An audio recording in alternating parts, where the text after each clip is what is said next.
Hello students, in this video we will study equations of motion by graphical method. I have tell you in previous video that there are mainly three equations of motion. V is equal to u plus at is equal to ut plus half at square.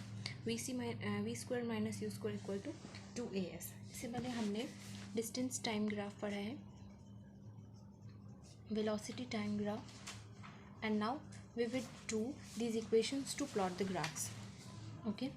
When an object moves along a straight line with uniform acceleration, it is possible to relate its velocity, acceleration during motion, and the distance covered by it in a certain time interval by a set of equations known as the equation of motion. जब कोई object straight line से move करती है, उसके पास में uniform acceleration है, तो हम उसकी वेलोसिटी और एक्सेलरेशन को उसके डिस्टेंस के साथ मेजर कर सकते हैं, डिस्टेंस के साथ रिलेट कर सकते हैं. ओके, और इनको हम रिलेट करेंगे through the equations of motion. For convenience a set of 3 such equations are given below. Mainly 3 equations यहाँ पे दी गई हैं, जहाँ पे u है इनिशियल वेलोसिटी, जहाँ से ऑब्जेक्ट स्टार्ट करती है वो वाली velocity, which moves with uniform acceleration a, और एक्सेलरेशन a है, टाइम t है, v is the final velocity and s is the distance travelled by the object in time t. s वो distance है जो ऑब्जेक्ट t टाइम में travel करती है. Describe the velocity time relation and equation this represent the position time relation. ये जो equation है v is equal to u t, ये वेलोसिटी टाइम रिलेशन दिखाती है, u plus a t. S is equal to u t plus half a t square, ये वाली equation velocity time relation दिखाती है, position time relation. And this one equation shows relation between position and velocity. Can be obtained from equation 7.5 and 7/6 by eliminating t. These 3 equations can be derived by graphical method. हम इनको graphical method से भी derive कर सकते हैं. Here we have one numerical. A train starting from rest attains a velocity of 72 km per hour. कोई train rest से start करती है, rest start means u is equal to 0. उसके बाद उसकी वेलोसिटी हो जाती है 72 kilometre per our, means final velocity 72 kilometre per our and time is 5 minutes. Assuming that the acceleration is uniform, find the acceleration. We have to find acceleration, the distance traveled by the train for attaining its velocity. We have to find distance. We have 3 equations. V is equal to u plus at. We have to find a. V is 72, u is 0, a is a, and time is 5 minutes. We will convert it in seconds. So 72 is equal to 300 into a, and a will be 72 upon 300.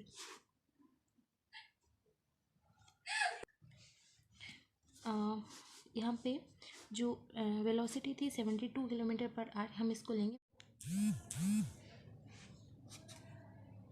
तो हम यहाँ पे time को लेंगे, sorry ये जो we दिया हुआ है इसको अगर हम किलोमीटर पर आवर से मीटर पर सेकंड में करना हो कन्वर्ट, तो एक शॉर्ट ट्रिक होती है. हम जैसे 72 है उसको हम डिवाइड कर दें, मल्टीप्लाई कर देंगे 5/18 से.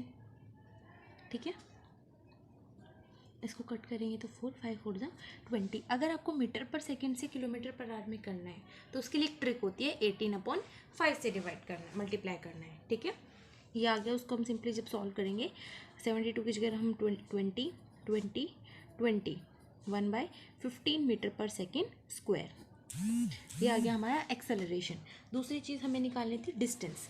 डिस्टेंस के लिए हम क्या करेंगे, हमारे पास है दूसरी equation s is equal to u t plus half a t square. ये भी लगा सकते हैं. s निकालना है, u इज़ 0, तो ये होल टर्म क्या हो जाएगी 0. हाफ एक्सेलरेशन कितना आया 1/15, टाइम कितना है यहाँ पे 300 इंटू 300. उसको जब आप सॉल्व करेंगे तो हमारा यहाँ से डिस्टेंस आ जाएगा 3000 मीटर, मीन्स 3 किलोमीटर. ठीक है, यहाँ पे एक और न्यूमेरिकल है यार, that is a car accelerates uniformly from 18 kilometre per hour to 36 kilometre per hour in 5 second. Means उसकी इनिशियल स्पीड तो है 18, ठीक है, और फाइनल स्पीड है 36. उसको जब आप मीटर पर सेकेंड में कन्वर्ट करोगे तो आ जाएगी 5 और v आ जाएगा 10. हमें एक्सेलरेशन निकालना है और डिस्टेंस निकालना है. एक्सेलरेशन डिस्टेंस वही दोनों इक्वेशन से निकल जाएगा. Acceleration v is equal to u plus a t, v पता है, यू पता है, टी पता है. ठीक है, हमें डिस्टेंस निकालना है, s is equal to u t plus half a t square, इसमें भी सब कुछ पता है तो डिस्टेंस निकल जाएगा। एक और है न्यूमेरिकल, ये सारे न्यूमेरिकल्स एनसीईआरटी में दिए हुए हैं, ठीक है। ये सारे numericals are quite important because mostly times मैंने देखा है कि एग्जाम्स में जो क्वेश्चंस आते हैं वो न्यूमेरिकल्स एग्जाम्पल्स में से भी आ जाते हैं, ओके। एग्जाम्पल्स में से भी आ जाते हैं, जो टेक्सचुअल क्वेश्चन हैं उनमें से भी आ जाते हैं, जो एनसीईआरटी क्वेश्चन है they are the most important, no doubt, okay. NCERT question में तो कोई डाउट ही नहीं है, बहुत इंपॉर्टेंट होते हैं वो। यहाँ पे है next numerical, the brakes applied to a car produce an acceleration of 6 metre per second square in opposite direction to the motion। Brakes लगाए जाते हैं किसी कार में, ठीक है, जिसकी वजह से 6 मीटर पर सेकेंड स्क्वायर का एक्सेलरेशन पैदा हो जाता है मोशन के ऑपोजिट डायरेक्शन में। मीन्स कोई कार ऐसे जा रही है, ऐसे ब्रेक्स लगे तो कार रुकी, क्यों? क्योंकि हमने अपोजिट डायरेक्शन में स्पीड लगाई है, मोशन लगाया है, ठीक है। If the car takes 2 seconds to stop after the application of brakes, calculate the distances travels during the time। अगर उस कार को रुकने में 2 सेकेंड लगते हैं ब्रेक लगाने के बाद, तो उसने कितना डिस्टेंस ट्रैवल किया। एक्सेलरेशन ऑपोजिट डायरेक्शन में लगा है, ऑपोजिट, तो एक्सेलरेशन माइनस में आएगा, ठीक है। अगर उसी डायरेक्शन में लगता है तो एक्सेलरेशन प्लस में आएगा, तो -6 metre per second square, time दिया हुआ इधर 2 सेकेंड, एंड देखो ब्रेक लगा दिए मतलब कार रुक गई, रुकने के बाद जो फाइनल स्पीड है वो क्या है इधर 0। तो हमें इक्वेशन लगा देंगे, हमें निकालना क्या है, हमें निकालना है s is equal to u t plus half a t square. हमें यू नहीं पता है, हमें पहले हमें यू निकालना पड़ेगा, टी पता है, ए पता है। यू निकालने के लिए हम क्या करेंगे, दूसरे इक्वेशन लगाएंगे, v is equal to u plus a t, v पता है, ए पता है, टी पता है, निकल जाएगा यू आ जाएगा हमारा 12 मीटर पर सेकेंड। और जो दूसरी इक्वेशन है s is equal to u t plus half a t square, इसके अंदर हम पुट कर देंगे यू की वैल्यू, टी की वैल्यू, ए और टी, जिसकी वजह से हमारा आ जाएगा डिस्टेंस 12 मीटर। अब है हमारा next topic uniform circular motion. Circular motion क्या होता है, कोई चीज़ जहाँ से शुरू हो रही है घूम के उसी जगह आ जाना, that's known as the circular motion, ठीक है। सो पढ़ते हैं हम ये, when the velocity of an object changes we say that the object is accelerating। जब किसी ऑब्जेक्ट की वेलोसिटी चेंज होती है तो हम बोलेंगे कि वो ऑब्जेक्ट एक्सेलरेट कर रही है। The change in the velocity could be due to change in its magnitude or the direction of the motion or both. Velocity में चेंज क्यों आया, क्योंकि या तो उसके मैग्नीट्यूड में चेंज आया, या उसकी मोशन की डायरेक्शन में चेंज आया, या फिर दोनों में ही चेंज आया, ठीक है। इसके बाद है यहाँ पे 4 चीज़ दी गई है, ये एक रेक्टेंगुलर पार्क है, एक हेक्सागोनल ट्रैक है, एक ऑक्टागोनल शेप्ड ट्रैक है, एक सर्कुलर ट्रैक है। Let's consider an example of motion the body along a close path. ये सारे क्लोज पाथ है, इनके अंदर हमने ऑब्जर्व करना है। Shows the path of an athlete through rectangular track ABCD। कोई एथलीट है, मूव करता है, ठीक है, यहाँ से चारों तरफ मूव करते हैं। Let's assume that the athlete runs at a uniform speed on the straight paths AB, BC, CD and DA। वो एथलीट स्ट्रेट पाथ्स में मूव करता है, A से B, B से C, C to D and D to A। In order to keep himself on track, he quickly changes its speed at the corners। अगर उसको अपनी speed बनाए रखनी है ट्रैक पे, क्या करेगा वो जो चारों कोने हैं ना, वहाँ पे अपनी स्पीड को जल्दी से बदलेगा, इधर इधर एकदम से भाग रहा है, एकदम से ऐसे मुड़ जाएगा। वो कोने पे ऐसा होता है कि इंसान की स्पीड धीरे हो जाती है, ठीक है, उस एथलीट की स्पीड धीरे हो जाती है, but if he wants to make his speed similar then he have to change his speed it corners quickly. How many times will the athlete have to change his direction of motion, कितने times उसको करनी पड़ेगी। एक round करना है तो उसको यहाँ से चलेगा, वो सीधा चलेगा, एक बार करनी पड़ी, 2 बार करनी पड़ी, 3 बार करनी पड़ी, 3 टाइम्स, ठीक है। It's clear that to move in a rectangular track once he has to change its direction of motion 4 times। अगर वो आगे भी चलना चाहता है तो उसको 4 टाइम्स करना पड़ेगा। Now suppose instead of rectangular track में अगर करना है उसको, एथलीट को रन भागना है ABCDEF, ठीक है, क्या करेगा, the athlete will have to change its direction 6 times, 6 बार करना पड़ेगा एक राउंड करने के लिए। अगर वो हेक्सागोनल में नहीं भागता है, ऑक्टागोनल में भागता है, तो उसको 8 टाइम्स करना पड़ेगा। It's observe that as the number of sides of track increase the athlete has to take turns more and often. हमने ये ऑब्जर्व किया कि जैसे ही हम नंबर ऑफ साइड्स को इंक्रीज कर रहे हैं तो एथलीट को ज़्यादा टर्न्स लेने पड़ रहे हैं। what would happen to the shape of track as we go on increasing the number of sides indefinitely? ये बताओ कि अगर हम नंबर ऑफ साइड्स को इंडेफिनिट टाइम्स इंक्रीज कर दे तो वो एथलीट की स्पीड को क्या होगा, एथलीट को कितनी बार टर्न करना पड़ेगा. If you do this you will notice that the shape of track approaches the shape of circle. बहुत ज़्यादा हमने टर्न किया तो क्या मिल जाएगा, हमें एक सर्कल मिल जाएगा. And the length of each of the side will decrease to a point. और हर पॉइंट पे, हर जगह पे, वहाँ पे उसकी स्पीड डिक्रीज होगी. The only change in velocity is due to the change in direction of motion. अब वो क्यों होगी, क्योंकि डायरेक्शन चेंज हो रही है हर पॉइंट पे. The motion of the athlete moving along a circular path is therefore an example of accelerated motion. ये किसका एग्जाम्पल है, एक्सेलरेटेड मोशन का. We know that the circumference क्या होती है सर्कल की, 2πr. r क्या होता है, रेडियस. पाई की वैल्यू क्या होती है, 22/7 और 3.14. दोनों ही वैल्यू करेक्ट है. If the athletes take t seconds to go once around the circular path of radius r, speed क्या हो जाएगी, स्पीड क्या होता है, distance upon time. Distance cover करेगा इतना, ठीक है, एक टाइम पे भागा, और वो क्या होता है उसका सर्कमफ्रेंस, तो 2πr upon time t. When an object moving in a circular path with uniform speed, its motion is called uniform circular motion. अगर वो सर्कुलर पाथ में यूनिफॉर्म स्पीड से भाग रहा है तो उसको हम बोलेंगे यूनिफॉर्म सर्कुलर मोशन. यहाँ पे एक एक्टिविटी है, you can read it from NCERT. जैसे कोई चीज़ आप ऊपर घुमाते हो तो उसकी स्पीड भी चेंज, अगर उसको आप रिलीज कर देते हो तो उसकी क्या स्पीड होती है, दैट्स द एक्टिविटी.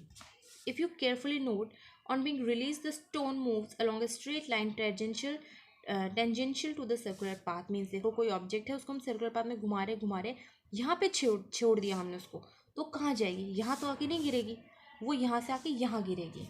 मीन्स अगर कोई से ऑब्जेक्ट को हम छोड़ते हैं तो वो उसके टेंजेंशियल जाती है. टेंजेंशियल समझते हो आप, you know this is a circle. इस पाथ पे अगर हमें टेंजेंट ड्रॉ करना है तो इधर से हम मिलाते हुए एक एरो ड्रॉ कर देंगे, इसको बोलते हैं टेंजेंट. ठीक है. This is because once the stone is released, it continue to move along the direction it is moving at that instant. ये क्यों हुआ, क्योंकि जब हम स्टोन को छोड़ते हैं वो उसी डायरेक्शन में मूव करता है कि वो जिस उस इंस्टेंट पे जहाँ था उसके स्ट्रेट लाइन में जाएगा.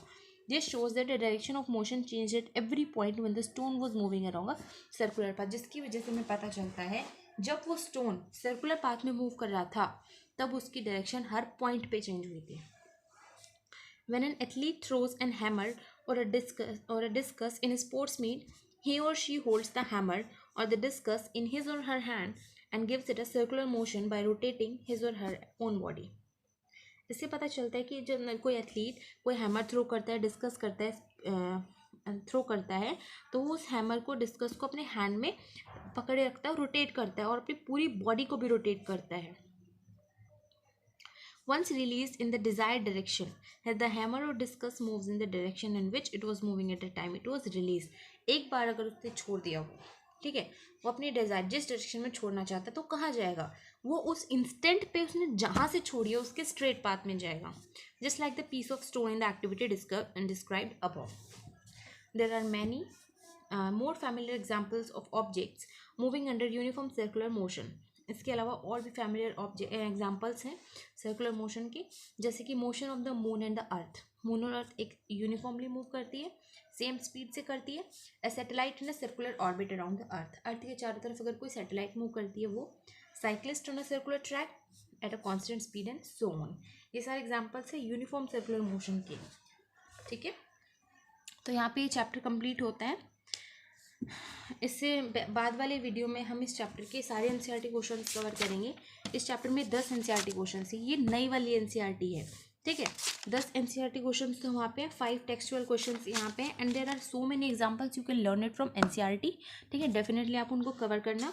एंड 4 क्वेश्चन यहाँ पे 15 and 4 19 question and 3 more 22 and 5 27 3 30. We have 30 questions. इस चैप्टर में हमारे पास 30 क्वेश्चंस हैं जो हम नेक्स्ट वीडियो में कवर करेंगे. तब तक आप इस चैप्टर को NCERT से रीड करिए. हमने इस चैप्टर में बेसिकली क्या पढ़ा है, मोशन के बारे में पढ़ा है. मोशन क्या होता है, डिस्टेंस क्या होता है, डिस्प्लेसमेंट क्या होता है, डिस्टेंस कैसे निकालते हैं, टाइम कैसे निकालते हैं, स्पीड कैसे निकालते हैं. ठीक है, एवरेज डिस्टेंस कैसे निकालते हैं, वेलोसिटी के बारे में पढ़ा है. ठीक है। वेलोसिटी के लिए क्या फॉर्मूला था, डिस्प्लेसमेंट अपॉन टाइम, स्पीड के लिए डिस्टेंस अपॉन टाइम। ढेर सारे हमने न्यूमेरिकल्स इसमें कवर किए हैं, ठीक है। हमने यहाँ पर ग्राफिकल रिप्रेजेंटेशन पढ़ा है। ग्राफिकल रिप्रेजेंटेशन मीन्स हम कोई भी इक्वेशन या फिर कोई भी चीज़ अगर कहीं से मूव कर रही है, किसी भी पाथ को कवर कर रही है, तो उसको हम ग्राफ पे कैसे दिखाएंगे। उसके लिए हमने बेसिकली क्या क्या ग्राफ्स पढ़े हैं, डिस्टेंस टाइम ग्राफ पढ़ा है, वेलोसिटी टाइम ग्राफ पढ़ा है, ठीक है। इसके बाद हमने पढ़ा है उन ग्राफ्स को इक्वेशंस की हेल्प से पुट करना, जैसे कि 3 इक्वेशंस हमने पढ़ी है, v is equal to u plus a t, s is equal to u t plus half a t square, v square minus u square is equal to 2s। If you are reading these equations first time तो ये आपको बहुत ही ज़्यादा difficult लग रही होंगी, but trust me these are so easy and they are so basic equations, you have to learn all these. आप इनको जब बार बार इक्वेशंस में यूज़ करोगे ना, न्यूमेरिकल्स में यूज़ करोगे, तो बहुत ईजिली आपको लर्न हो जाएंगी, ठीक है। बहुत ही ज़्यादा ईजी है, 10 बार लिख के प्रैक्टिस करो, बहुत ईजीली याद हो जाएंगी आपको, ठीक है। इसके बाद हमने ये सारे एग्जाम्पल्स के बारे में पढ़ा एंड यहाँ पे हमने सर्कुलर मोशन के बारे में, सर्कुलर मोशन में बेसिकली हमने क्या पढ़ा कि जितने ज़्यादा टर्न्स हम बढ़ाएंगे, नंबर ऑफ साइड्स बढ़ाएंगे, उतनी ज़्यादा बार टर्न्स बढ़ेंगे, ठीक है। अगर हम उस चीज़ को सर्कुलर पाथ में ले आएंगे तो हर इंस्टेंट पे उसको अपनी स्पीड चेंज करनी पड़ेगी, हर इंस्टेंट पे उसको टर्न लेना पड़ेगा, ठीक है। अगर कोई एथलीट यहाँ है तो उसकी स्पीड के इस साइड है, लेकिन उसको इधर टर्न करना पड़ेगा, इधर है तो उसकी स्पीड इधर जाएगी तो उसको इधर टर्न करना पड़ेगा, ठीक है। हर इंस्टेंट पे उसको अपनी स्पीड चेंज करनी पड़ेगी, टर्न करना पड़ेगा, ठीक है। ये था हमारा यूनिफॉर्म सर्कुलर मोशन। और अगर वो इसके अंदर सेम स्पीड से भागता है, सेम स्पीड से कोई चीज़ जाती है, तो होता है यूनिफॉर्म सर्कुलर मोशन, ठीक है। So here we have completed this chapter. In next video we will do questions. And till then, thank you very much. If you like this video, subscribe my channel and like it. Thank you.